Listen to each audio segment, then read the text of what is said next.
Let's talk about one-handed mode. This is another nice navigation option for you, especially if you just want to use your phone one-handed.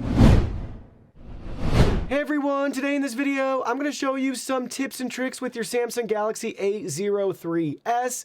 If you're interested in this phone or you want to find out more about it, the link to it will be in the video description. I also have a full review up on my channel, so be sure to check that out. Lastly, this video was only made possible because of our friends over at Visible. Visible by Verizon is a simpler way to do wireless for $30 a month. Yes, that includes taxes and fees. You can get unlimited talk, text, and data nationwide in the US on Verizon's 5G and 4G LTE network. Let's not forget about our unlimited hotspot at 5 megabits per second, built-in spam protection, and unlimited talk and text to our friends in Canada and Mexico. For $45 a month, you can choose the Visible Plus plan that features everything we just mentioned and more. Wow. You get 5G ultra wideband, premium network experience at 50 gigabytes, and additional international benefits, and a $10 a month savings on Verizon Home Internet. See our affiliate link in the video description for additional information. First up, let's talk about a very simple tip and trick. You might already be familiar with this one. So you can use the power button and the volume down button by pressing them at the same time, and you'll be able to capture a screenshot on your device. Very easy way to save something that you're looking at on the screen. Next, let's talk about navigation. So there's a couple different ways you can set up your phone to navigate. Let's pull down from the top. We'll select the settings gear icon, and we'll just search for navigation. And you'll notice the top hit is navigation bar. So we're going to select that. And down here at the bottom is the option where we can have buttons or swipe gestures. So in this case, we have buttons selected, and then we can change the button order right there. Or we could choose swipe gestures, and we'll have some additional options here where we can view to configure how we want our swipes and gestures to work right there. And we can choose to swipe from bottom if we prefer. So side or bottom, and you can make your adjustments accordingly. Pick which one you like. I still am old school and I love the 3-button array at the bottom. Next up, let's talk about one-handed mode. This is another nice navigation option for you, especially if you just want to use your phone one-handed. So let's pull down our top. We'll go to settings, start typing one hand, and you'll see it comes up one-handed mode under advanced features. We already have ours toggled on right here, but you can toggle yours on or off depending on what you want. And then we also can enter into the setting and choose, do we want to double tap the home button to activate it? Or do we want to swipe down in the center of the bottom edge of the screen to activate it, with a nice animation showing you both routes right here and how you can achieve one-handed mode. But basically it allows us to just resize our screen within the screen. So it's pretty clever. Let's go back to our home screen now, and I'll show you how it works. So we double tapped. That's going to be the smallest size for us right here, but we can do everything we want just like it's our normal phone, because it is. The screen's just a little bit smaller. We can swipe over, open up our apps, anything like that. We can hit this arrow and we can reposition it, and we could swipe up and we can actually move it up. You want to move it all the way up? Move it over, move it down. So you get the idea. Move it over, bring it back up,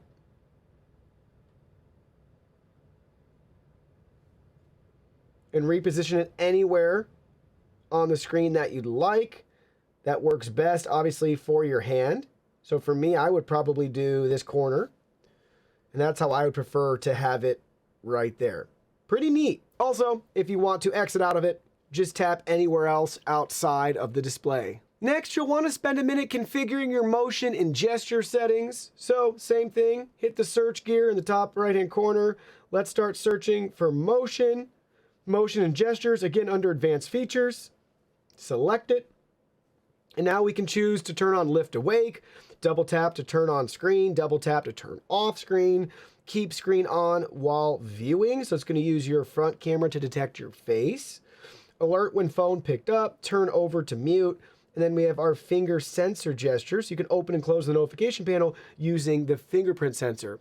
All nice options. If you like them, toggle them on. If you don't want them, toggle them off. Next, let's talk about our side key options. I like to call it the power button. So you can hold down the side key and that'll actually take you to your side key setting options down here at the bottom, where we can choose to either have it launch a camera app, or we can choose another app to have it open from our device right here. Pick whatever app you want. So if you ever want to double tap it, choose if you'd rather have the camera or to open an app, or you can toggle it off. This next tip has your security in mind. So this is going to give us a self-destruct mode. That's what I like to call it right here. Basically, it's called secure lock.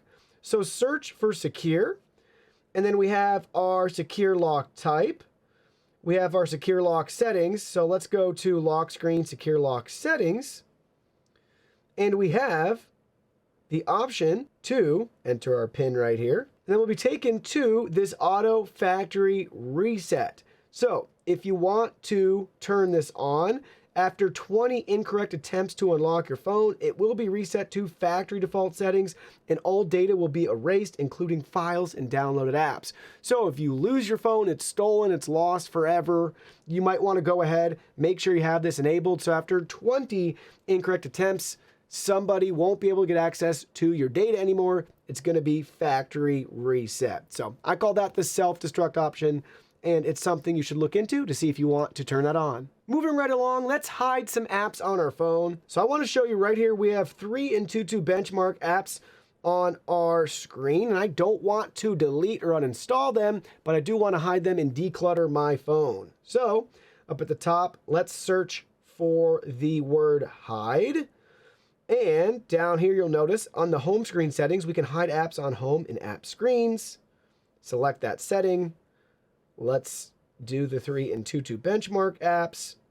Now we'll go back home and you'll notice they're no longer there, but they're still on the device. Next, let's talk about some of our power settings. So just search battery and you'll be able to get to power saver. So power savings right here, we can select that. We could limit CPU speed to 70%, decrease brightness by 10%, limit apps and home screen. So we have some of those options we can toggle on or off.